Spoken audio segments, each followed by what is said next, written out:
கர்த்தருடைய திருநாமம் மையப்படுவதாக. தேவனுடைய பிரசன்னத்தில் இருக்க வந்திருக்கிறவங்க ஒவ்வொருவரையும் ஆண்டவராகிய இயேசுவின் நாமத்தில் வாழ்த்தி வரவேற்கிறேன். கர்த்தர் உங்களை ஆசீர்வதிப்பாராக. அல்லேலூயா. இந்த முதல் வாரத்திலையும் நம்ம கர்த்தருடைய வாக்குத்தத்த வசனத்தை தான் தியானிக்க போகிறோம். கர்த்தர் இந்த மாதம் நமக்கு கொடுத்த வாக்குத்தத்தமான வார்த்தை சகரியாவின் புஸ்தகம் 9ஆம் அதிகாரம் 12ஆம் வசனம். நம்பிக்கையுள்ள சிறைகளே, அரணுக்கு திரும்புங்கள், இரட்டிப்பான நன்மையை தருவேன், இன்றைக்கே தருவேன்.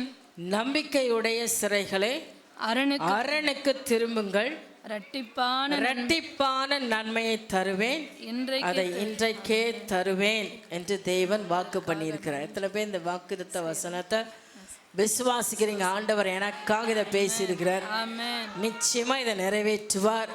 அல்லேலூயா. அருமையான தேவச்சனமே, இந்த வார்த்தை என்ன சொல்லுகிறது என்று சொன்னால், சிறைப்பட்டிருக்கிற தேவச்சனங்கள், சிறைப்பட்டிருக்கிற இஸ்ரவேல் ஜனங்களுக்காக இந்த வாக்குத்தத்தமானது சொல்லப்பட்டது சகரியா தீர்க்கதரிசியின் மூலமாய். சிறைப்பட்ட ஜனங்களே, நீங்கள் நம்பிக்கையோடு என் அரணுக்குள் திரும்புங்கள் என்று கர்த்தர் அவங்கள பார்த்து அழைக்கிற சத்தமானது சகரியாவின் மூலமாய் தொனித்தது. அல்லேலூயா. இன்றைக்கு உங்களை பார்த்தும் இந்த சத்தம் கடந்து வருகிறது. சிறைப்பட்டிருக்கிற என் ஜனமே, நம்பிக்கையோடு என் அரணுக்குள் திரும்புங்கள், நான் உங்களுக்கு இரட்டிப்பான நன்மையை தருவேன், இன்றைக்கே தருவேன். அல்லேலூயா. சிறை என்று சொன்னாலே ரொம்ப வேதனைக்குரியது தான்.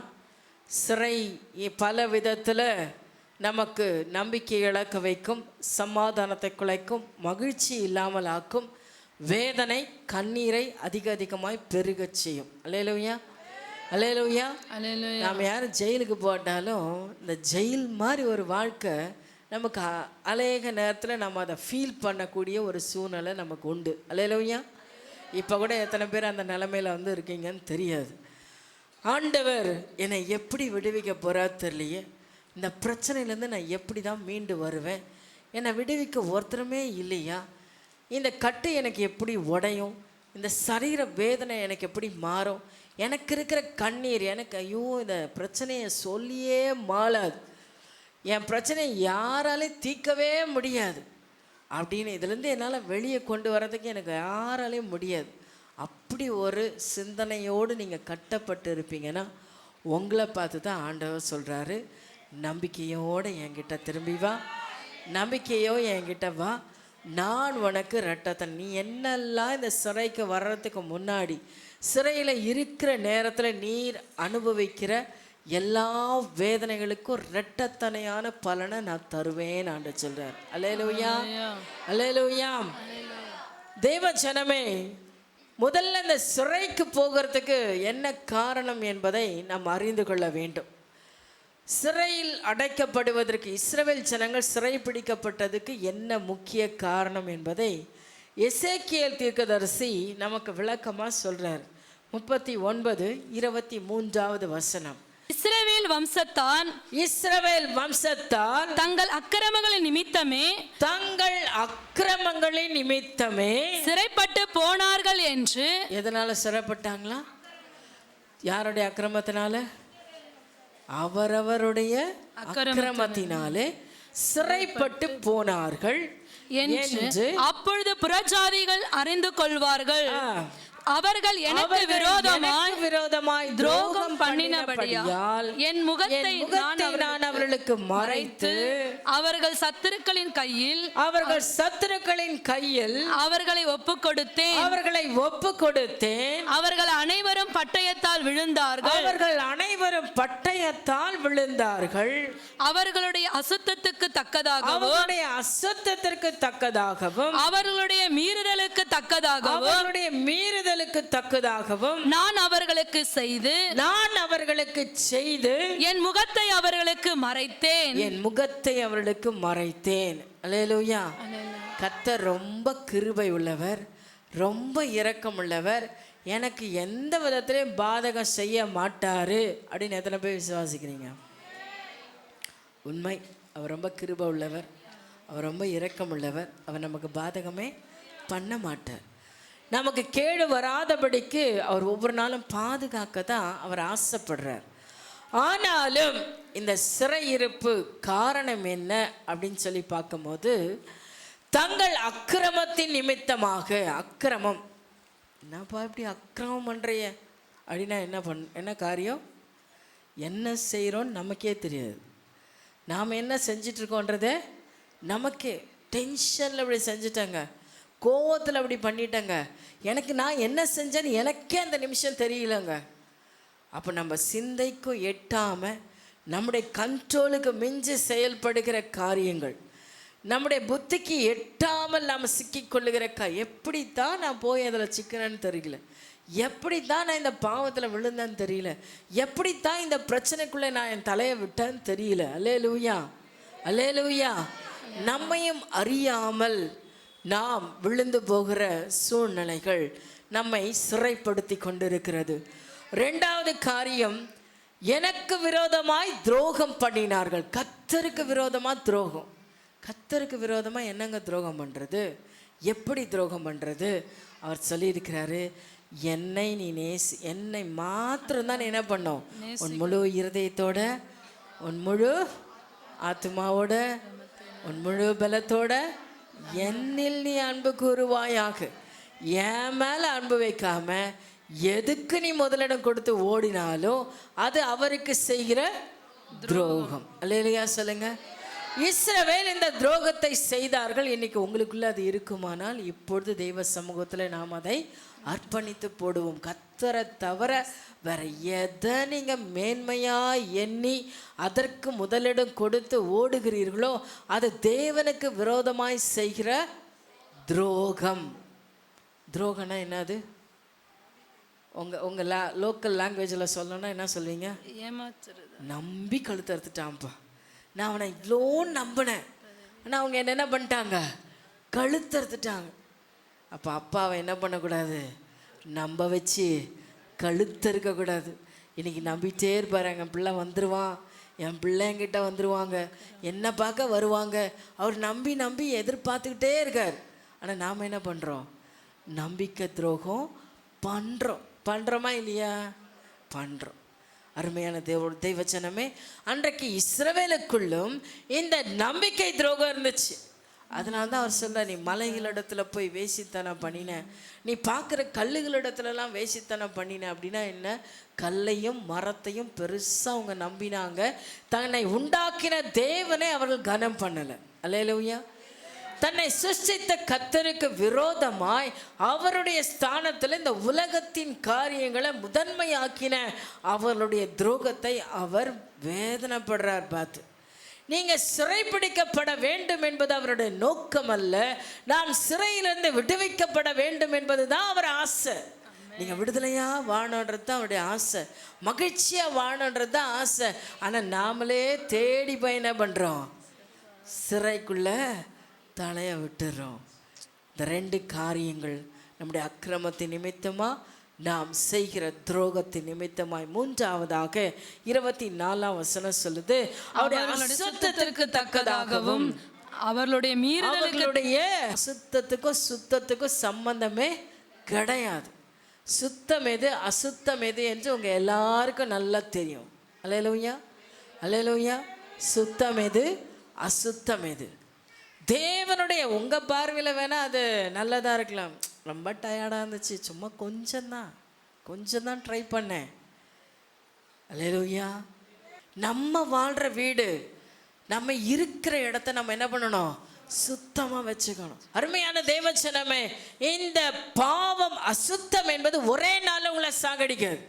அது கொஞ்சம் கொஞ்சமாக கடைசியில் தான், சாகும் தருவாயில் தான், ஐயோ அப்படி மாட்டிக்கிட்டோமே, ஐயோ நான் விழுந்துட்டேனே அப்படின்னு கூக்குரலிட வேண்டிய சூழ்நிலைக்கு நம்ம தள்ளி போடும். அல்லேலூயா.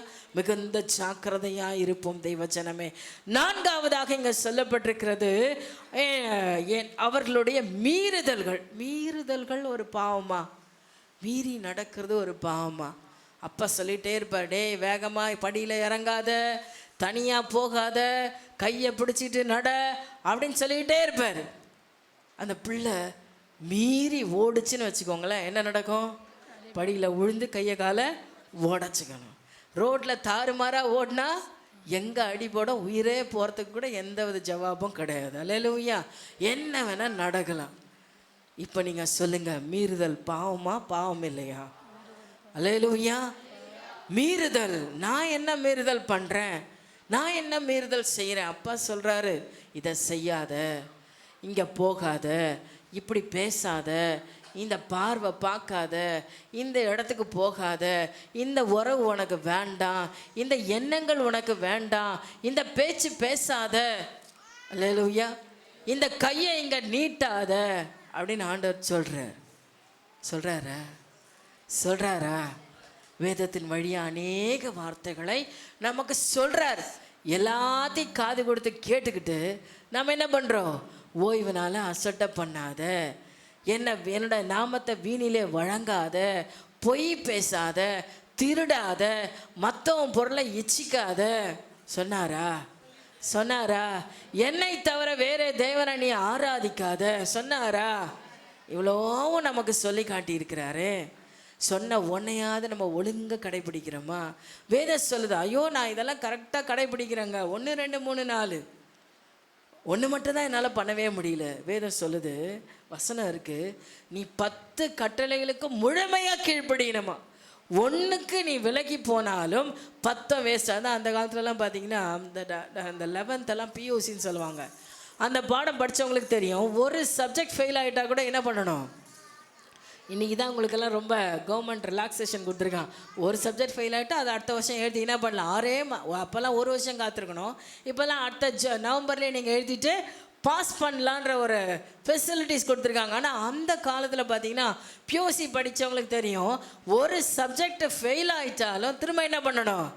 மொத்தம் 5 ஒரு சப்ஜெக்டில் 99 வாங்கியிருந்தா கூட ஓகே இல்லை, திரும்பவும் நீ 5 சப்ஜெக்டை எழுதணும். 34 மார்க் வாங்கி ஒரு சப்ஜெக்டை இழந்துட்டா கூட மொத்தம் 5 சப்ஜெக்டை திரும்பி படித்து என்ன பண்ணணும்? 1 வருஷம் கழித்து அடுத்த எக்ஸாமை எழுதணும். அல்லேலூயா. எவ்வளோ கஷ்டமான விஷயம்னு யோசிச்சு பாருங்கள். படித்தவங்களுக்கு தெரியும் அதோட எவ்வளோ வேதனைன்ட்டு. அருமையான தெய்வச்சனமே, மீறுதல் நம்முடைய வாழ்க்கை தோல்வியுற செய்யும். அல்லேலூயா. இழந்து போக செய்யும். நம்முடைய வாழ்க்கையில் அநேக நஷ்டங்களை நாம் பெறுவதற்கு காரணமாக போயிடும். ஸோ மீறுதல்கள் இப்படி இருக்கணும்னா இப்படித்தான் இருக்கணும். வேதம் என்ன சொல்லி கொடுத்துருக்கோ சொல்லி கொடுத்ததின்படி நடப்பதற்கு நம்மை முழு மனதோடு அர்ப்பணிக்கணும். வேதம் சொல்லுது, என் வார்த்தைக்கு நீங்கள் 2 4 புஸ்தகம் 15 அதிகாரத்தில் நீங்கள் வாசித்தீங்கன்னா, அவருடைய வார்த்தையை முழு மனதோடு அவரை ஏற்றுக்கொண்டு அவரை ஆராதிக்கலைன்னா இஸ்ரவேல் ஜனங்களுக்குள்ள ஒரு கட்டளை இருந்துச்சா, எல்லாரையும் கல்லெறிஞ்சு கொல்லு போடணும்னு. அல்லேலூயா சொல்லுங்கள். இப்படி அடித்தா நம்ம யார் இங்கே இருப்போமா யோசிச்சு பாருங்களேன். இஸ்ரவேல் ஜனங்களுக்குலாம் அது கட்டளையாக இருந்துச்சான். தேவனுடைய வார்த்தையை முழு மனதோடு ஏற்றுக்கொண்டு அவரை ஆராதிக்கலைன்னா கல்லெறிஞ்சு கொஞ்சம் போடு. 2 4 புஸ்தகம் 15 அதிகாரத்தில் இந்த வசனம் இருக்குது, நீங்கள் வீட்டில் போய் வாசிங்க. அல்லேலூயா. தேவ ஜனமே இப்படியாய் அக்கிரமம் செய்து துரோகம் பண்ணி அதுக்கப்புறம் என்ன பண்ணாங்க? அசுத்தத்திற்கு தங்களை இடம் கொடுத்து மீறுதலாய் நடந்தபடியினாலே அவளுக்கு சிறையானது உண்டாக்கப்பட்டது. அல்லேலூயா. எப்படி இதெல்லாம் பண்ணனதுக்கு அப்புறம் என்ன நடந்துச்சு, எப்படி அவங்க சிக்குனாங்க அப்படின்னு பார்த்தீங்கன்னா, ஆண்டவர் என்ன செஞ்சாரோ தன் முகத்தை மறைத்து கொண்டேன்னு சொல்றார். நானும் அவங்கள புறஜாதி ஜனங்களுக்குள்ளே ஒப்பு கொடுத்தேன்னு சொல்றார். கர்த்தர் அவருடைய முகத்தை மறைச்சிட்டாலே நாம் யார் கையில் சிக்கிக்கிட்டோன்னு அர்த்தம்?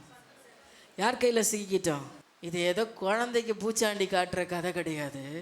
அவன் இருதயத்தில் ஆழமாக பதிய வைக்கிற ஜெபிக்கலை, தேவனை தேடலை அப்படின்னா அவர் நம்மளை விட்டு விலகி போய் விடுவார். இது சத்தியம் தேவச்சனமே. கர்த்தரை தேடாத யாரையும் அவர் தேட மாட்டார். அவரை நேசிக்காதவர்களை அவர் நேசிக்க மாட்டார். யாருக்கு? வெளியில் இருக்கிறவங்கள நேசிப்பார். அவர் எவ்வளோ பயங்கரமான ஆண்டவர் பார்த்துக்கோங்க. பாவியை நேசிக்கிறாரா, நீதிமானதை தள்ளி விட்டுரு. அல்லேலூயா. ஏன்னா அவங்களுக்கு என்ன தெரியாது? ஒன்றுமே தெரியாது. குழந்தைய போல இருக்கிறாங்க. அவங்களுக்கு நன்மை தீமை அறியாதவங்க. ஆனால் நீங்களும் நானும் நன்மனா என்ன தீமனா என்ன எல்லாம் தெரியும். அல்லேலூயா. அவங்களுக்கு என்ன தெரியாது? நன்மை தீமை தெரியாது. அதனால அவங்க என்ன செய்தாலும் ஏற்றுக்கொள்ளப்படும். நீ அறியாமல் செய்த எல்லாவற்றையும் அறியாதவரை போல விட்டுட்டான உனக்கு எனக்கும் அப்போ நமக்கெல்லாம் என்ன தெரியும்? சத்தியம் தெரியும், வசனம் தெரியும். இப்படி தான் வாழணும், இப்படி தான் இருக்கணும். கர்த்தர் இதை தான் சொல்லி கொடுத்துருக்காரு. கர்த்தருக்கு விருப்பமான விஷயம் இதுதான். இதெல்லாம் செஞ்சால் கடவுளுக்கு பிடிக்காது. இது எல்லாமே நம்ம எல்லாருக்குமே தெரியுன்றவங்க மட்டும் கையை வைத்து இல்லையா சொல்லுங்க பார்க்கலாம். என்ன வேணால் ஏமாத்துங்க, ஆனால் யாரை ஏமாற்ற முடியாது? ஆவியானவரை ஏமாற்ற முடியாது. ஏன்னா நீங்கள் ரட்சிக்கப்பட்ட காலம் முதல், ரட்சிக்கப்படுறதுக்கு முன்னாடியே உங்களுக்கு ஏக விஷயத்தை சொல்லித்தான் உள்ளே கொண்டு வந்துக்கிறோம். ரட்சிக்கப்பட்ட நாள் முதல் இன்றைக்கு வர சத்தியமானது உங்களுக்கு போதிக்கப்பட்டிருக்கு. எங்கேயும் மறைஞ்சு விட முடியாது. இன்னைக்கு இந்த சிறையிலேருந்து நீங்கள் வெளியே வந்தால் தான், வந்து கர்த்தரை நம்பி அவருடைய அரணுக்குள்ளே நின்றால் தான். அரண் என்பது என்ன? நீங்கள் பார்த்தீங்கன்னா பெரிய பெரிய காம்பவுண்ட். இன்றைக்கி வீடுகளுக்கு நம்ம காம்பவுண்ட் போகிறோம், எகிரி குச்சியாக உள்ளே வரலாம், ஏறி உட்காந்தே உள்ளே வரலாம், அப்படி தான் நம்ம காம்பவுண்ட் போடுறோம். ஆனால் அந்த காலத்தில் கோட்டை சுவர்கள் என்பது 100 அடி ஹைட்டுக்கு இருக்குமா. கோட்டையே வெளியே தெரியாது. உள்ளே இருக்கிற மக்களை, வெளியே இருக்கிறவங்க யாருமே என்ன நடக்குது அதுக்குள்ளே, ஊருக்குள்ளே என்ன நடக்குது ஒன்றுமே தெரியாது. 100 அடி சுவர் எழுப்புவாங்களாம். அவ்வளோ பாதுகாப்பாக அன்றைக்கு ராஜாக்கள் தன்னுடைய ஜனங்களை பாதுகாத்தாங்க. நம்முடைய ராஜா அவரே அரணா நமக்கு நின்று பாதுகாக்கிறாங்க. அவர் கரத்தை இப்படி சேர்த்து வச்சு நம்ம எல்லாரையும், பூமியே அவருடைய கரை வஞ்சு மூடி மறைச்சிருக்கு. அல்லேலூயா. உங்களை என்னைய மட்டும் இல்லை, இந்த பூமியே அவருடைய கரத்துக்குள்ளே வச்சுருக்காராம். 2 கையை நீட்டினா கூட நம்மளால எதையும் சேர்த்து பிடிக்க கஷ்டமாக இருக்கும். அவர் ஒரே உள்ளங்கைகளில் இந்த பூமியை ஏந்திட்டார். அல்லேலூயா சொல்லுங்க. அவ்வளவாய் தெய்வம் நம்மை பாதுகாக்க அவர் சித்தம் உள்ளவராக இருக்கிறார். அப்போ யார் அவருடைய கரத்துக்குள்ளே இருக்கீங்களோ அவர்கள் சேஃபாக இருப்பீங்க. அவரை கரத்தை விட்டு ஓடுற ஆட்கள்லாம் அவருடைய பாதுகாப்பை இழந்துருவோம். அல்லேலூயா சொல்லுங்க. இன்னைக்கு தேவச்சனமே, சங்கீதக்காரனாகிய தாவீது சொல்றாரு, நீங்க வாசிங்க சங்கீதம் 85:1 வசனத்தை வாசிங்க. கர்த்தாவே, கர்த்தாவே, உமது தேசத்தின் மேல், உமது தேசத்தின் மேல் பிரியம் வைத்து, பிரியம் வைத்து யாக்கோபின் சிறையிருப்பை திருப்பினீர், யாக்கோபின் சிறையிருப்பை திருப்பினீர். இஸ்ரவேல் சிறைப்பட்டு போனது அவருக்கு விருப்பம் அல்ல. அவர் மேல் பிரியம் வைத்து அவர் சிறையிருப்பை தேவன் திருப்புகிறார். உமது ஜனத்தின் அக்கிரமத்தை மன்னித்து, எப்படி செய்யறார் பாருங்க. அவர் ரத்தத்தையே கொடுத்து நம்ம அக்கிரமத்தை எல்லாம் மன்னிக்கிறதுக்கு ஆயத்தமா இருக்கிறார். பாவத்தை எல்லாம் மூடினீர், உமது கோபத்தை எல்லாம் அடக்கி கொண்டு உமது கோபத்தின் எரிச்சலை விட்டு திரும்பினீர். அல்லேலூயா சொல்லுங்க. அல்லேலூயா சொல்லுங்க. ஒரு அப்பா சொல்ல சொல்ல கீழ்ப்படியாத பிள்ளைய பார்த்து பல்ல கடிச்சிக்கிட்டு அடிக்கணும்னு கையை ஓங்கிடுவாங்க. ஆனால் அதுக்கப்புறம் அடிக்க மாட்டாங்க. பார்த்துருக்கீங்களா? நம்ம கூட கோவம் வந்துடும். பிள்ளைங்க தப்பு செய்யும் போது அடிச்சோன்னா கையை நேரம் மேலே ஓங்கிடுவோம், ஆனால் அடிக்க மாட்டோம். அப்படியே பல்ல கடிச்சிட்டு நிற்போம். கோவத்தை அப்படியே கண்ட்ரோல் பண்ணிட்டு, அது மேலே அடி விழுறது நமக்கு ஆசை இல்லை. எப்படியாவது அது மனம் திரும்பணும், புத்தி வரணும், சரியான வழிக்கு வந்துடணும், நம்ம சொல்கிறதுக்கு கீழ்ப்படியணும். அதுதான் நம்ம அப்பாவுடைய ஆசை. அல்லேலூயா. அருமையான தேவச்சனமே, அப்படியாய் நம் தகப்பன் நம் மேல வச்சிருக்கிற அன்பின் நிமித்தமாய் அவர் தன் கோபத்தை அடக்கி கொண்டு, நீர் எங்களை திருப்பி கொண்டு வரும், எங்கள் மேல் உள்ள உமது கோபத்தை ஆற பண்ணும். தாவீது இப்படியா ஜெபிக்கிறார். ஸோ இன்னைக்கு ஆண்டவர் நம்ம மேல இருக்கிற கோபத்தை எல்லாம் மறந்து 9ஆம் வசனத்தை வாசிங்களேன். நம்முடைய தேசத்தில் மகிமை வாசமாய் இருக்கும்படி அவருடைய ரட்சிப்பு அவருக்கு பயந்தவர்கள் மேல சமீபமாய் இருக்கிறது. யார் அவருக்கு உண்மையா பயந்து ஜீவிக்கிறோமோ அவங்க மேல அவருடைய ரட்சிப்பு சமீபமா இருக்கு. பயந்து ஜீவித்தல் என்றால் என்ன? பாம்பை பார்த்தா ஒரு அலறல், ஒரு பல்லியை பார்த்தா ஒரு அலறல் இல்லை, ஒரு ஏதோ ஒரு பூச்சியை பார்த்தா அலறல் வருது, அந்த பயம் இல்லைங்க. அவர் சொல்கிற பயம் அந்த பயம் இல்லை. ஏதோ ஒரு மனுஷனை பார்த்தா வரக்கூடிய பயம் அல்ல. ஒரு ஜெய்ஜாண்டிக்கா இல்லை, அகோரமான ஒரு உருவத்தை பார்த்தா நமக்கு ஒரு பயம் வரும் பாருங்களேன், அந்த இல்லை அவர் எதிர்பார்க்குற பயம். அவரை பார்த்து நீங்கள் பயப்படணும்னா என்ன பயம் தெரியுமா? நான் விளக்குறேன் உங்களுக்கு. ஒரு 2 பிள்ளைங்க இருந்தாங்க அப்பாவுக்கு. அப்போ அப்பா கேட்குறாரு ஒரு பிள்ளைகிட்ட, எப்பா வயலில் போயிட்டு நீங்கள் என்ன பண்ண, கொஞ்சம் விசாரிச்சுட்டு தண்ணி பாய்ச்சிட்டு வந்துரு. அந்த பிள்ளை சொல்கிறான், முதல் பிள்ளை, நான்லாம் போக முடியாது. ஆமேன், நான்லாம் போக முடியாது. சரி, இளைய பிள்ளையை கூப்பிட்டு கேட்குறாருப்பா, கொஞ்சம் தயவு செய்து நீயாவது போயிட்டு வந்துடு. ஓகேப்பா நான் போயிடுறேன்ப்பா, நீங்கள் சொல்லிட்டீங்கல்ல, இப்போவே நான் செஞ்சிடுறேன். அல்லேலூயா. செஞ்சது யாரு? செஞ்சது யாரு? இந்த நடிக்கிற வேலையெல்லாம் அவர் ஈஸியாக புரிஞ்சிடும். உலக அப்பாவை ஏமாற்றிட்டு இருக்கலாம், ஆனால் ஏசப்பாவை என்ன பண்ண முடியாது, ஏமாற்றவே முடியாது. அப்படி ஏமாத்துறோன்னா அங்கே என்ன நஷ்டம் நடக்குதுன்னு அர்த்தம். அவருக்கு நஷ்டம் இல்லை, யாருக்கு? அவன் நைஸாக அவனுக்கு தான் நஷ்டமா? இந்த கதையே உங்களுக்காக சொல்லப்பட்டது தான். அல்லேலூயா. அவனுக்கு நஷ்டம் இல்லை. யார் ஏமாத்துறோமோ, யார் அவருக்கு முன்னால் நடிச்சுக்கிட்டு இருக்கோமோ அவங்களுக்கு தான் நஷ்டம். நானும் நல்ல பிள்ளைப்பா, பாருப்பா பைபிள் தான்ப்பா நானும் தூக்கின்னு வரேன். நான் பைபிளில் செல்ஃபோனில் ஃபுல்லாக பைபிள் சம்மந்தப்பட்டது தான் வச்சுன்னுக்கிறேன்ப்பா. சர்ச்சில் செல்ஃபோனில் பைபிள் தான்ப்பா பார்க்குறேன் அப்படின்னு நம்ம ஆக்டிங் கொடுத்துக்கிட்டு இருக்கோம்ல, அதெல்லாம் கடவுள் பார்த்துட்டே இருப்பார். அல்லேலூயா. அப்போ இந்த பயம் என்பது என்ன? நான் செய்ய மாட்டேன்னு சொன்னாலும் அவர் மேலே இருக்கிற அன்பை வெளிப்படுத்தும்படியாக பொறுமையாக போய் அந்த காரியத்தை செய்துட்டு வந்துடுறான் பாருங்க. அந்த மாதிரி ஒரு பயத்தை தான் தேவன் எதிர்பார்க்கிறார். நடிக்கிற நடிப்பின் பயம் அவருக்கு தேவையே, உண்மையாக செயல்பாட்டுக்கு வர்ற அந்த பயம்தான் அவருக்கு வேணும். உண்மையாக எனக்கு பயப்படுறவங்களுக்கு நான் என்ன பண்ணுவேன்? விடுதலை தருவேன். அல்லேலூயா சொல்லுங்க. ரட்சிப்பை தருவேன் ஆண்டவர் சொல்றார். நான் உங்களை ரட்சிப்பேன். அதே எசேக்கியேலின் புஸ்தகம் 39:28 வாசிங்க. தங்களை புறஜாதிகளிடத்தில் சிறைப்பட்டு போக பண்ணின நான் தங்களில் ஒருவரையும் அங்கே அப்புறம் வைக்காமல். சிறைப்பட்டு போன உங்களை ஒருவரையும் நான் அங்கே அப்புறம் என்ன பண்ண மாட்டேன், நான் உங்க மேல மனதிறக்கம் உண்டாயிடுச்சு அப்படின்னா, நீங்க எனக்கு பயந்து ஜீவிச்சிட்டீங்க அப்படின்னா ஒருவரையும் அந்த இடத்துல வைக்க மாட்டேன். தங்களை தங்கள் சுய தேசத்திலே திரும்ப கூட்டிக் கொண்டு வந்தேன் என்பதினால் நான் தங்கள் தேவனாகிய கர்த்தர் என்று அறிந்து கொள்வார்கள். 29 நான் இஸ்ரவேல் வம்சத்தார் மேல் என் ஆவியை ஊற்றினபடியினால் என் முகத்தை இனி அவர்களுக்கு மறைக்க மாட்டேன் என்று. என் முகத்தை என்ன பண்ண மாட்டேன்? என் முகத்தை மறைச்சதுனால நீங்க எல்லாரும் எங்க பிடிபட்டுட்டீங்க? இருளின் ராஜ்யத்துல பிடிபட்டுட்டீங்க, இருளில அகப்பட்டு இருக்கிறீங்க. திரும்ப என் முகத்தை உங்கள் மேலே பிரகாசிக்க பண்ணும் பொழுது இருள் உங்களை விட்டு விலகி போயிடும். நீங்கள் என்னுடைய பிள்ளைகளாக இருப்பீங்க, நான் உங்கள் தேவனாக இருப்பேன்.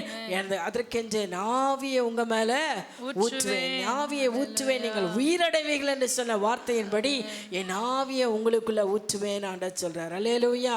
இனி என் முகத்தை நான் உங்களுக்கு என்ன பண்ண மாட்டேன், மறைக்க மாட்டேன். சிறையிலிருந்து விடுதலை என்பது அவர் நம்மேல் பிரகாசிக்க பண்ணுகிற அவருடைய முக வல்ல. அவருடைய மகிமை தேவச்சனம். ஏசாயாவின் புஸ்தகம் 61:7 நீங்க வாசிங்க. உங்கள் வெட்கத்துக்கு பதிலாக இரண்டந்தனையாய் பலன் வரும், இரண்டத்தனையான பலன் வரும். லட்சைக்கு பதிலாக தங்கள் பாகத்தில் சந்தோஷப்படுவார்கள். அதிநிமித்தம் தங்கள் தேசத்தில் இரட்டிப்பான சுதந்திரம் அடைவார்கள். 2 ராஜாக்களின் புஸ்தகம் 2ஆம் அதிகாரம் 9-10 வாசிங்க. இங்க ஒரு சம்பவமானது நடக்குது. அருமையான தேவச்சனமே, அங்க எலியா தீர்க்கதரிசி கூட இருந்த மனுஷனோட பேர் என்ன? எத்தனை பேருக்கு தெரியும்? ஆமா, எலியா தீர்க்கதரிசி கூட இருந்தவர் பேர் என்ன? எலிசா. சொல்லுங்க, எலிசா. இந்த எலிசா யாருன்னு பார்த்தீங்கன்னா, ஒரு சாதாரண ஒரு மனுஷன், ஒரு வயலில் வேலை செய்யக்கூடிய ஒரு மனுஷன், ஏர் ஓடிட்டு இருந்த ஒரு மனுஷன். அவரை கொண்டு வந்து அபிஷேகம் பண்ணிட்டு அவர் கூட வச்சிருக்கார். ஆனால் இங்கே நடந்த சம்பவத்தை நீங்கள் வாசிங்க. 2 ராஜாக்களின் புஸ்தகம் 2ஆம் அதிகாரம் 3 வாசிங்க. அவர்கள் அக்கறைப்பட்ட பின்பு எலியா எலிசாவை நோக்கி நான் உன்னை விட்டு எடுத்துக்கொள்ளப்படும் முன்னே நான் உனக்கு செய்ய வேண்டியது என்ன கேள் என்றான். அதற்கு எலிசா, உம்மிடத்தில் உள்ள ஆவியின் வரம் எனக்கு இரட்டிப்பாய் கிடைக்கும்படி வேண்டுகிறேன் என்றான். வரம் எனக்கு இரட்டிப்பா வேணும் அப்படின்னு கேட்டார். சரி, அதற்கு அவன் அரிதான காரியத்தை கேட்டார். உன்னை விட்டு நான் எடுத்துக்கொள்ளப்படுகையில் என்னை நீ கண்டால் உனக்கு கிடைக்கும். என்னை நீ கண்டால் உனக்கு கிடைக்கும். உனக்கு கிடைச்சதாங்க ஐயா, கிடைச்சது. ஒரு மனுஷனை பார்த்துட்டே இருக்கும்போது அவனுக்கு இரட்டத்தனையான ஆசீர்வாதம் வருது அப்படின்னா, தேவனுடைய முகத்தை நீங்க பார்த்துட்டே இருப்பீங்கன்னா, அவரால் உண்டான மகிமை எவ்வளோ பெரிய ஆசீர்வாதங்களும் உங்க வாழ்க்கையில கொண்டு வரும். அல்லேலூயா. கரங்களை தட்டி ஆண்டவருக்கு நன்றி சொல்வீங்களா? நன்றி சொல்வீங்களா? தேவஜனமே, இந்த எலியா சொன்னார், என்ன நீ பார்த்துட்டே இரு, நான் எடுபடும் போது நீ என்னை பார்த்துட்டீன்னா உனக்கு இரட்டத்தனையான ஆசீர்வாதம் உனக்கு வந்துடும். அதே போல எலிசாவும் பெற்றுக்கொண்டார். ஆனால் அவர் அதை பெறுவதற்கு முன்னால் அவருடைய நிலை என்ன என்பதை நீங்கள் புரிஞ்சுக்கொள்ளணும். இரட்டத்தனையான ஆசீர்வாதம் வந்துச்சு அப்படின்னா அவருடைய சூழ்நிலை என்பதை நீங்கள் புரிந்து கொள்ளணும். ஏன் ஆண்டவர் அவரை இரட்டத்தனையாக ஆசீர்வதிச்சார்? நம்ம ஏசாயா 61 வாசித்த பிரகாரம், உங்கள் வெட்கத்துக்கு பதிலாக இரண்டத்தனையான பலன் வரும். சிறையில் இருந்தால் வெட்கம் தான் இல்லையா? கடன்பட்டா, கடன் சிறையில் இருக்கிறவங்களுக்கு கடன்காரன் வந்து நின்னா வெட்கமாக தான் இருக்குது இல்லையா? அவமானப்படக்கூடிய சூழ்நிலையில் இருக்குது. நமக்கு எத்தனையோ விதத்தில் அவமானம். மனுஷங்க தேவையில்லாத நிந்தையாக நம்மளை பேசி தேவையில்லாத வேதனைக்குரிய வார்த்தைகளை சொல்லும்போது நமக்கு அதில் மற்றவங்க முன்னாடி வெட்கப்படுத்துறதுக்கு எத்தனையோ சூழ்நிலைகள் நமக்கு இருக்குது. நம்ம செய்யாததை செஞ்சோன்னு சொல்லும்போது வெட்கம், மற்றவங்க நம்மளை உதாசீனம் பண்ணும்போது வெட்கம், நாம் செய்த எல்லா நன்மைகளையும் மறந்து நமக்கு துரோகம் பண்ணும்போது அதில் நமக்கு வேதனையாக இருக்குது இல்லையா? இப்படி பல விதமான வேதனை, இந்த வெட்கத்துக்குரிய கண்ணீரின் நிலையில் நாம் இருக்கும் பொழுது ஆண்டவர் சொல்ல, உனக்கு இரட்டத்தனையான பலன், நீ வெட்கப்பட்ட அதே ஸ்தானத்தில் நான் உன்னை உயர்த்துவேன் ஆண்டவர் சொல்கிறேன். ஆனால் நீங்கள் உலகம் பார்த்தீங்கன்னா, ஒரு சீட்டு பிடிக்கிறாங்க, ஏதாவது ஒரு லாஸ் ஆயிடுச்சுன்னா உடனே அவங்க என்ன பண்ணுவாங்க? வெட்கம் அனுபவிக்கிறதுக்கு தைரியம் இருக்காது. எல்லாரும் என்னை வந்து கேவலமாக பேசுவாங்க, எல்லாரும் என்னை கேவலமாக திட்டுவோம், பணம் கொடுக்கறதுக்கு ரெடி. ஆனால் இப்போ இருக்கிற சுச்சுவேஷனை என்னால் ஹேண்டில் பண்ண முடியாதுன்னு ஊரை விட்டு ஓடி போயிடுவாங்க. ஆனால் ஆண்டவர் சொல்வார், நீ அங்கேயே இரு. அங்கேயே நின்று ஜெயிச்சவங்க ஏராளமாக இருக்கிறாங்க. அங்கேயே நில்லு. நீ எங்கே வெட்கப்பட்டு அநேகருடைய வாழ்க்கையில் அதை சாட்சியாக சொல்ல முடியும். என்னுடைய வாழ்க்கையில் அநேக சாட்சிகள் உண்டு. நீ ஆண்டவர் என்னோடு கூட பேசினார், நான் இப்படி ஒரு சூழ்நிலை கடந்து வரும்போது ஆண்டவர் என்னோடு கூட பேசினார், நீ வெட்கப்பட்ட ஸ்தானத்துக்கு திரும்ப போ. நீ எங்கே வேதனைப்பட்டு வந்தியோ அதே ஸ்தானத்துக்கு திரும்ப போ, நான் உன்னை ஆசீர்வதிப்பேன்னு சொன்னார். நான் அதை ருசிச்சு பார்த்தாள். அல்லேலூயா. அருமையான தேவஜனமே, இந்த இடத்துல இந்த எலிசா தீர்க்கதரிசியோட நிலைமை என்னன்னு பார்த்தீங்கன்னா, அதே 2 ராஜாக்களின் புஸ்தகம் 3ஆம் வசனத்தை வாசிங்க. 2 ராஜாக்கள் 2:3 வசனம். அப்பொழுது பெத்துவேலில் இருந்து தீர்க்கதரிசிகளின் புத்திரர் எலிசாவினிடத்தில் வந்து, இன்றைக்கு கர்த்தர் உனக்கு தலைமையாய் இருக்கிற உன் எஜமானை உன்னை விட்டு எடுத்துக் கொள்ளுவார் என்பது உனக்கு தெரியுமா என்றார்கள். உன் தலைமை இன்னைக்கு உன்னை விட்டு போற. இது படிக்கிறதுக்கு ரொம்ப நல்லா இருக்கு, சாதாரணமாக இருக்குது. ஆனால் உண்மையாக அவங்க கேட்ட நோக்கம் என்ன தெரியுமா? அவங்க சொன்ன விதம் என்ன தெரியுமா? இத்தனை நாள் அப்படியே நல்லா கையை காலை கழுவிட்டு அவருக்கு சோறாக்கி போட்டு நீ எப்படியே சோத்தை சாப்பிட்டு அவருக்கு ஜாலியாக காலம் தள்ளிட்ட. இப்போ உன் தலைவர் என்ன போகிறாரு கூட இருக்கிற அத்தனை. அதாவது எலியா வந்து அந்த நாட்கள்லாம் தீர்க்கதரிசனம் ஸ்கூல் மாதிரி வச்சு நடத்தினாராம், ஒரு கேங்கே கூட வச்சுருந்தாராம். அப்போ இதில் எல்லா தீர்க்கதரிசிகள் மத்தியில் இந்த எலிசா எப்படிப்பட்டவனாக இருந்தான்? எலியாவுக்கு பணிவிடைக்காரனா, வேலைக்கார மாதிரி வேலை செஞ்சுருக்கான். அவருக்கு ட்ரெஸ் சைன் பண்ணி கொடுக்கறது, சாப்பாடு தட்டில் போட்டு கொடுக்கறது, அவருக்கு வேண்டிய எல்லா கை கால் அமுக்கி விடுறது, அவர் போகிற இடத்துலலாம் பின்னாடியே போகிறது. அப்போ அவரை பற்றின மக்களுடைய கண்ணோட்டம் எப்படி இருந்துச்சு? கூட இருக்கிற அத்தனை பேருடைய கண்ணோட்டமோ இப்போல்லாம் நிறைய சொல்கிறாங்களே, ஜால்ரா தொட்டின்னு போகிறாங்க, கூடவே போனால் நாய்க்குட்டி மாதிரி பின்னாடியே போது பாரு, கையேந்திக்கினே போது பாரு, அப்படி நிறைய நம்மளை பார்த்துலாம் பேசுவாங்க. அல்லேலூயா. அதுபோல் இந்த கூட்டத்தில் அந்த மனுஷனுடைய நிலைமை என்னன்னா, எல்லார் பார்வையிலும் அவன் அவமானப்படுத்தப்படுகிறவனாக காணப்பட்டான். எலிசாவுக்கு அவன் செய்த பணிவிடையே மற்றவங்களுடைய பார்வையில் எப்படி இருந்துச்சு? அவமானமாக இருந்துச்சு. அவமானப்படுத்திக்கிட்டே இருக்கிறாங்க. ஆனால் அது அவன் பெருசாக நினைக்கவே இல்லை. அல்லேலூயா. நீங்கள் அதே 2ஆம் அதிகாரம் 23 இந்த 2 வசனமும் பயங்கரமாக அவரோட வாழ்க்கையை நமக்கு சொல்லும். 23ஆம் வசனத்தை வாசிங்க. அவன் அவ்விடத்தை விட்டு பெத்துவேலுக்கு போனான். அவன் வழி நடந்து போகையில் பிள்ளைகள் பட்டணத்திலிருந்து வந்து அவனை பார்த்து, மொட்டை தலையா ஏறிப்போ, மொட்டை தலையா ஏறிப்போ என்று சொல்லி. பிள்ளைங்க அவர் மொட்டை தலை, அவருக்கு சொட்ட தலை போல முடியல, அவரை பார்த்து என்ன பண்றாங்க? அப்போ நிலைமை எப்படின்னு யோசிச்சு பாருங்க. தீர்க்கதரிசிகளும் கிண்டல் பண்ணுறானுங்க, சின்ன சின்ன பிள்ளைங்களாம் அவனை பார்த்து கிண்டல் பண்ணுறாங்க. அப்போ அவனோட ட்ரெஸ்ஸிங் எப்படி இருந்திருக்கும், அவன் வாழ்ந்த வாழ்க்கை எப்படி இருந்திருக்கும், அவனோட செயல்பாடு எப்படி இருந்திருக்கும், நீங்கள் கொஞ்சம் கெஸ் பண்ணிக்கோங்க. அல்லேலூயா. அப்போ எல்லா சின்ன பிள்ளைங்க கூட அவனை கேலி கிண்டல் பண்ணுற அளவுக்கு தான் அவனோட வாழ்க்கை இருந்துச்சு.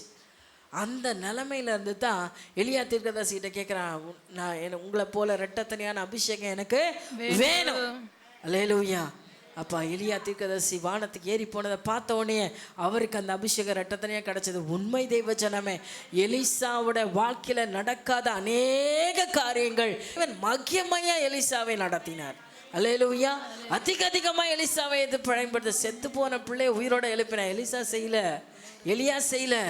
ஆனால் எலிசா என்ன பண்ணாரு, செத்து போன பிள்ளைய 2 பேரும் உயிரோட எழுப்பிட்டார். ஸோ இந்த காரியங்கள் அற்புதமாய் நடந்தது தெய்வச்சனமே. எலியா செய்ததை காட்டிலும் மேலான அற்புதங்களை எலிசாவோட வாழ்க்கையில தேவன் செய்யும்படி கிரியை செய்தார். அல்லேலூயா, அல்லேலூயா சொல்லுங்க. இப்படியாய் தேவனுடைய கரம் வெள்ளமாய் இந்த மனிதனோடு கூட இருந்ததுக்கு காரணம் ஏசாயா 61:7 சொல்லின்படி, நீ வெட்கப்பட்ட ஸ்தானத்திலேயே நான் உன்னை உயர்த்துவேன். நம்முடைய கர்த்தருடைய கிரியை அதுதான். நீ எவ்வளோ 100 நீ 10% வெட்கப்பட்டுட்டியா, 20% உன்னை அங்கே ஆசீர்வதிப்பார். 50% நீ வெட்கப்படுத்தப்பட்டு கொண்டு இருக்கிறையா, 100% தேவன் உன்னை உயர்த்துவார். அல்லேலூயா. ஸோ வெட்கப்படுறதுக்காக பயந்து அந்த இடத்த விட்டு என்ன பண்ணாதீங்க. உங்களை கேவலப்படுத்திட்டே இருக்காங்க, பின்னாடி கிண்டல் பண்ணிகிட்டே இருக்காங்க, உங்களை வேதனைப்படுத்திட்டே இருக்காங்கன்னு அந்த இடத்த விட்டு ஓடணும்னு மட்டும் என்ன பண்ணாதீங்க, ட்ரை பண்ணாதீங்க. அந்த ஸ்தானத்தில் நின்று ஜெயிக்க கற்றுக்கொள்ளுங்க. அங்கே எதிராளியை வீழ்த்தக்கூடிய வல்லமை நம்ம ஆண்டவராக இயேசு கிட்ட உண்டு என்பதை நீங்களும் நானும் மறந்தே போகக்கூடாது. அல்லேலூயா. நமக்கு எதிராளி ஆனவன் இந்த உலகத்தின் அதிபதியாகிய பிசாசானவன், மனுஷன் கிடையவே கிடையாது. நீங்கள் அதை புரிஞ்சுக்கோங்க. நமக்கு எதிராளி மனுஷன்கிட்ட போராடிட்டு உட்காந்துருக்கீங்க, மனுஷன்கிட்ட சண்டை போட்டுக்கிட்டு இருக்கீங்க, மனுஷனை வேதனைப்படுத்தி இருக்க, உன்னால இப்படி, அதனால இப்படி, இதனால இப்படி, எத்தனாலையும் கிடையாது. உங்களை வேதனைப்படுத்துகிற சத்ருவுக்கு எதிர்த்து நீங்க கற்றுக்கொள்ளுங்க. அல்லேலூயா. வான மண்டல ரத்தத்தோடும் சரீரத்தோட உங்களுக்கு என்ன இல்லை, மாம்சத்தோட ரத்தத்தோட உங்களுக்கு என்னைக்குமே போராட்டம் கிடையாது. அப்போ உங்களுக்கு எதிராளியா நீங்க நினைக்கிற யாரா இருந்தாலும், யாரா தான் இருக்கிறா, மாம்ச ரத்தம் இல்லாமல் யாராவது உங்களுக்கு பிரச்சனை கொடுக்குறாங்களா? மாம்ச ரத்த உள்ளால் தானே உங்களுக்கு பிரச்சனை கொடுக்குது. இவங்களால தான் இப்படி, இவங்களால இந்த மாதிரி கஷ்டம், இவங்களால இந்த மாதிரி வேதனை. நான் சொல்கிறேன், அந்த மனுஷனுக்கு ஏற்று நிற்கிறத விட்டுட்டு யாருக்கு ஏற்று நில்லுங்க. உங்களை போராடி உங்களை வேதனைப்படுத்தி கொடுக்குற பிசாசுக்கு வான மண்டல பொல்லாத ஆவிகள், சொல்லுங்க, வான மண்டல பொல்லாத ஆவி இயேசுவின் நாமத்தினால சொல்லுங்க. ஸோ ஜாக்கிரதையா இருக்கணும் நம்ம இந்த விஷயத்துல விட. அல்லேலூயா. தேவச்சனமே, யாக்கோபு வெறும் கையா வந்த மனிதனை தேவன் 2 பரிவாரங்களை கொண்டு ஆசீர்வதிச்சார் இல்லையா? அவன் வெட்கப்பட்டு வந்தான். அங்கே லாபான் எல்லாத்தையும் அவங்ககிட்ட மாற்றி போட்டு கடைசியில் அவன் பிள்ளைங்க சொல்கிறாங்க, டேய் எங்கள் அப்பா பொருளை எல்லாம் நீ கொள்ளையடிச்சு தாண்டா நீ பெரிய ஆள் ஆயிட்டேன்னு சொன்னாங்க. எவ்வளோ வெக்கமாக இருக்கும். கஷ்டப்பட்டு தான் வாழ்நாளெல்லாம் 14 வருஷங்கள் அந்த இடத்துல போராடி எவ்வளோ ஒரு அர்ப்பணிப்போட அவன் சொல்கிறான், நான் இழந்த எல்லாத்தையும் நீ என்கிட்ட ஏமாற்றி வாங்கிட்டேன், செத்ததை கூட நீ என்கிட்ட வாங்கிட்ட, நோய்பட்டதுக்கெல்லாம் என்கிட்ட நீ வாங்கிட்ட. எவ்வளோ வேதனையோடு சொல்கிறான் பாருங்க. காற்றுலையும் மழையிலையும் வெயிலையும் கஷ்டப்பட்டு அவன் சம்பாதிச்ச அந்த சொத்துக்களை எல்லாம் ஒரே வார்த்தையில் அவன் சொல்லிட்டான், எல்லாம் எங்கள் அப்பன் சொத்தை கொள்ளடிச்சிட்டாடான்னு சொன்னேன். எப்படி இருந்திருக்கும் அவனுக்கு யோசிச்சு பாருங்க. எவ்வளோ வேதனையாக இருந்திருக்கும், எவ்வளோ கஷ்டப்பட்டிருப்பான், எவ்வளோ அவமானப்பட்டிருப்பான், எவ்வளோ வேதனையாக இருக்கும். ஆனால் அந்த இடத்துல கர்த்தர் அவனோட இருந்தார். யாபேத்தின் ஆற்றங்கரையில் ஆண்டவர் அந்த இடத்துல யாக்கோபு மனிதனோடும் தேவனோடும் அவன் போராடி ஜெயித்தான் என்று வேதம் சொல்லுது. மனிதனோடும் தேவனோடும் போராடி ஜெயித்தான். சண்டை போட்டு இல்லை, பொறுமையாக தேவ சமூகத்தில் காத்திருந்து தனித்திருந்து தேவனோட உறவாடி அவன் ஜெயித்தான் என்று சொல்லப்பட்டிருக்கு. தேவச்சனமே, ஜெயித்தபடினால் அவனுக்கு உண்டான ஆசீர்வாதம் என்ன? இரட்டத்தனையான ஆசீர்வாதம். 2 பரிவாரங்கள் அவனுக்கு உண்டாயிற்று. 12 கோத்திர தலைவனாய் தேவன் அவனை உயர்த்தினார். தேவச்சனமே, அல்லேலூயா. இந்த 2 என்பது ஏதோ 1 2 அப்படி இல்லை.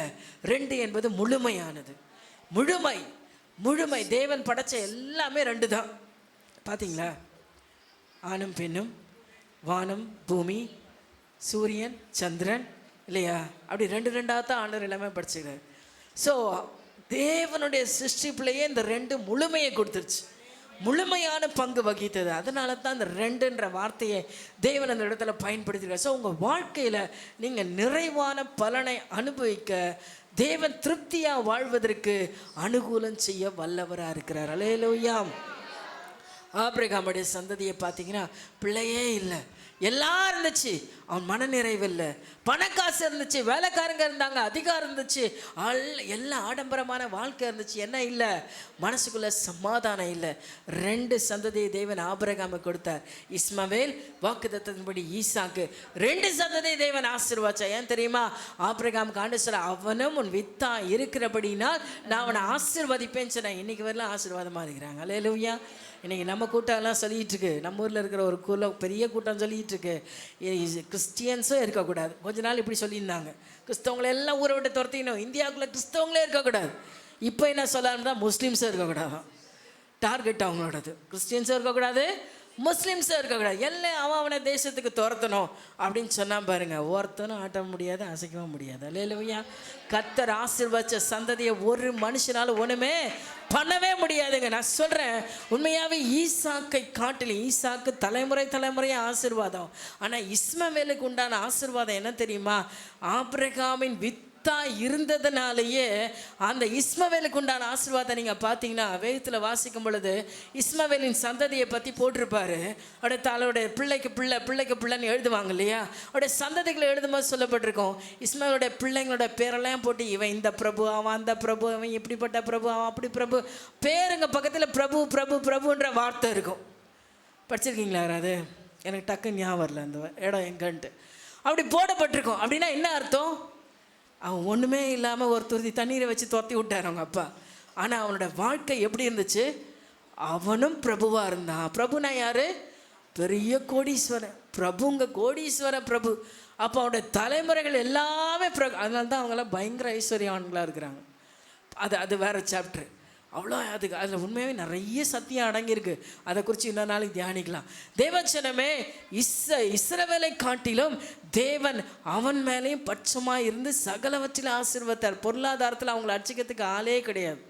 ஆனால் இஸ்ரவேலை வாக்குத்தத்தத்தில் அடிச்சிக்க ஆளே கிடையாது. அல்லேலூயா. அப்போ 2 பேருமே தேவனுடைய ஜனங்களாக இருக்கிற அப்படின்னால இந்த பூமியில் ஒருத்தர் அவங்கள என்ன பண்ண முடியல, அசைக்கவே முடியல, அழிக்கவும் முடியாது, இனியும் அழிக்க முடியாது. அவள் வளர்ந்து கொண்டே இருப்பாங்க. அல்லேலூயா.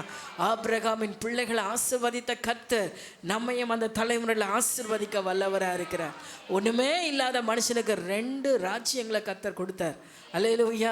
ஸோ இந்த நிறைவை உங்களுக்கு எனக்கு கொடுக்க வல்லவராக இருக்கிறார். எசேக்கியேலின் புஸ்தகம் 28:25 வாசிங்க. கர்த்தராகிய ஆண்டவர் சொல்லுகிறது என்னவென்றால், நான் இஸ்ரவேல் வம்சத்தாரை அவர்கள் சிதறடிக்கப்பட்டிருக்கிற ஜனங்களிடத்திலிருந்து சேர்த்து கொண்டு வந்து அவர்களால் ஜாதிகளின் கண்களுக்கு முன்பாக பரிசுத்தர் என்று விளங்கும் போது அவர்களின் தாசனாகிய யாக்கோபுக்கு நான் கொடுத்த தங்களுடைய தேசத்திலே குடியிருப்பார்கள்.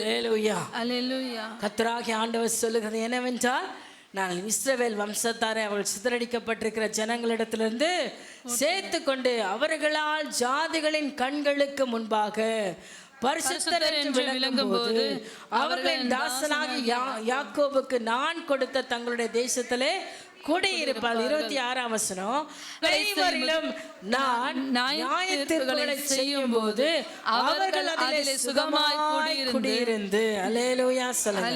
அல்லேலூயா சொல்லுங்க. பக்கத்துல உங்களை கையை பிடிச்சு சொல்லுங்க. சுற்றுப்புறங்களில் இருக்கிற அநேக ஜனங்க மத்தியில, உங்களை இகழ்ந்த ஜனங்க மத்தியில நான் உனக்கு நியாய தீர்ப்பு செய்து உன்னை சுகமா தங்க பண்ணுவேன், உன்னை சுகமா தங்க பண்ணுவேன் அப்படின்னு கர்த்தர் சொல்லி இருக்கிறார். அல்லேலூயா. இந்த சுகமா தங்க பண்ற வாழ்க்கை எப்படிப்பட்டது அப்படின்னு பார்த்தீங்கன்னா, உலகமே தத்தளிக்குமா, உலகமே பாடுல இருக்கும், ஆனால் நீங்கள நானும் சேஃபாக இருப்போமா, நீங்கள நானும் எந்த வித குறைவும் இல்லாமல் நடத்தப்படுவோமா. இதுக்கு முன்னாடியே ஆண்டவர் ஆதாரமாக நமக்கு சொல்லி வச்சிட்டார். கொரோனாவில் எல்லாம் அனுபவிச்சிங்களா? வேலையே இல்லாமல் சாப்பிட்டோமா, காசே இல்லாமல் சந்தோஷமாக இருந்தோமா, அதுவும் குடும்பமாக உட்காந்து ஜாலியாக இருந்தோமா. அல்லேலூயா. உலகமே தத்தளிச்சுது, ஆனா நம்மை தேவன் தம்முடைய கரத்துக்குள்ள சேஃபா வச்சு பாதுகாத்தார். அல்லேலூயா. பணம் காசு அன்னைக்கு ஜீவனை காப்பாத்தல, பணமே இல்லாத நம்மை தேவன் வித்தியாசமா பாதுகாத்தார். எத்தனை பேர் ஆமேன்னு சொல்ல முடியும்? எத்தனை பேர் ஆமேன்னு சொல்ல முடியும்? லட்சாதிபதிகளையும் கொள்ளை கொண்டு போச்சு பிசாசு, ஆனா நம்மள ஒருத்தரை கூட தொட முடியாதபடிக்கு போயிடுச்சு கொரோனா. அல்லேலூயா, அல்லேலூயா. விசுவாசிக்கிறீங்களா தேவச்சனமே? இனி அந்த உலகம் நமக்கு இப்படித்தான் இருக்க போது. எத்தனை ஆபத்துக்கள், எத்தனை சேதங்கள் எழும்பினாலும் கடைசி காலங்களில் மத்தேயு 24 அதிகாரத்தில் சொல்லப்பட்ட பிரகாரம் நாட்டுக்கு நாடு சண்டை, வீட்டுக்கு வீடு போராட்டம், பஞ்ச நோய், பஞ்சம், கொள்ளை நோய், ஏகப்பட்ட பிரச்சனைகளை மனித சமுதாயத்தை கொள்ளை கொண்டு போக எழும்புதான் போகுது. ஆனால் அவை எல்லாவற்றின் மத்தியிலும் நீங்களும் நானும் சேஃபாக இருக்க போகிறோம். அது மாத்திரமல்ல, இதுதான் ஆசீர்வாதம். உங்களுக்கு எல்லாம் வேண்டியவைகளையும் திருப்தியாக தருவார். வீட்டை கட்டுவீங்க, வீட்டை கட்டினா உடனே போய் இன்னைக்கு எனக்கு பில்டிங் கட்டி எழுப்பினோன்னு ஆசைப்படாதீங்க. உங்கள் வீடு கட்டி எழுப்பப்படும். உங்கள் குடும்பத்தில் நல்ல மகிழ்ச்சி உண்டாகும், எல்லாருக்குள்ளே நல்ல ஒருமனை உண்டாகும். ஒரே வீட்டில் 4 பேர் 4 பக்கம் திரும்பி உட்காந்துருக்கோம்ல, அந்த நிலைமையெல்லாம் மாறிடும். ஒருவருக்கு ஒரு விட்டு கொடுத்து ஒருவருக்கு ஒரு சமாதானமாக வாழ்வதற்குரிய சூழ்நிலைகளை தேவன் உருவாக்கி கொடுத்தார். அம்மா அப்பா கிட்ட பேசாது, அப்பா பிள்ளைங்கிட்ட பேச மாட்டார், பிள்ளைங்க அம்மா கிட்ட பேசாது. இந்த பிரச்சனைகளை எல்லாம் தீர்ந்து போயிடும். அல்லேலூயா. ஒருமன ஒற்றுமை உண்டாகும். தேவனோடு இருக்கிற பிள்ளைகளுக்கு சமாதானம் பெருகும். தேவச்சனமே, அவர்கள் வீடு கட்டப்படும். 2வது காரியம் ஆண்டவர் சொல்றாரு, நீங்கள் திராட்சை தோட்டங்களை நாட்டி சுகமாய் வாழ்ந்து தங்கள் தேவனாகிய கர்த்தர் என்று அறிந்து கொள்ளுவீர்கள். அல்லேலூயா, அல்லேலூயா. உங்களுக்கு ஆண்டவர் செய்கிற ஆசீர்வாதமான காரியங்களை புறஜாதிகளை சுற்றி இருக்கிற ஜனங்கள் பார்க்கும்போது தான் சொல்லுவாங்க. நீங்கள் சொல்லவே வேணாம், உங்கள் கூட இருக்கிற கர்த்தர் நல்லவருங்க. நீங்கள் எந்த நிலமையில் இங்கே வந்தீங்க நான் பார்த்துருக்குறேன், நீங்கள் எந்த நிலமையில் வாழ்ந்துட்டு இருந்தீங்கன்னு எனக்கு தெரியும். ஆனால் கர்த்தர் இன்னைக்கு உங்களை எவ்வளோ உயர்த்தி வந்திருக்கிறார். நீங்கள் ஆராதிக்கிற தேவன் உங்களை மேன்மையாக வச்சிருக்கிறார். நீங்கள் ஆசீர்வாதமாக இருக்கிறீங்க என்பதை யார் சொல்லணும்? என்ன கர்த்தரை நம்பி போனேன், இந்த நிலமையில் நிற்கிற அப்படின்ற வார்த்தை என்ன பண்ணும்? மாறி போகும். அல்லேலூயா. இந்த மாதம் இதெல்லாம் ஆண்டவர் செய்ய போகிறார். யாருக்கு செய்ய போகிறார்? நான் அப்படியே தான் இருப்பேன் அப்படின்றவங்களுக்கு நான் கேரண்டி இல்லை. நான் இப்படியே தான் இருப்பேன், நான் இருக்கிற மாதிரியே தான் இருப்பேன், அவர் வேணா இஷ்டப்பட்டா என்னை ஆசீர்வதிக்கிட்டோன்னு சொன்னால் அதுக்கு நான் கேரண்டி இல்லை. இல்லை, நான் உணர்ந்துட்டேன், அவர் சொல்கிறபடி நான் நடக்கிறேன், அவருக்கு பிரியமான வாழ போகிறேன், அவர் இஷ்டப்படியை நான் ஒப்பு கொடுக்குறேன், அவர் விரும்பினதை நான் செய்வேன், அவருக்கு விருப்பமானதை நான் நடப்பிப்பேன் அப்படின்னு அந்த சிறையிலேருந்து நீங்கள் வெளிவர விரும்பினால்தான் அவர் உங்களை சேர்த்துக்கொள்ளும். நீ என்னிடத்துல சேர்ந்து கொண்டால் நான் உன்னிடத்துல சேர்ந்து கொள்ளுவேன். நீ என்னை கூப்பிட்டா நான் உனக்கு என்ன பண்ணுவேன்? பதில் கொடுப்பேன். என்னை தேடினால் நீ கண்டடைவாய். அல்லேலூயா சொல்லுங்க. இந்த மாசம் நீங்க எவ்வளவு கர்த்தருக்கு பயந்து உண்மையா ஒப்பு கொடுத்து நல்லா ஜெபிக்க போறீங்களோ, நல்ல தேவனோட இணைய போறீங்களோ, அவ்வளவா நீங்க ஆசீர்வதிக்கப்பட போறீங்க. அல்லேலூயா சொல்வீங்களா?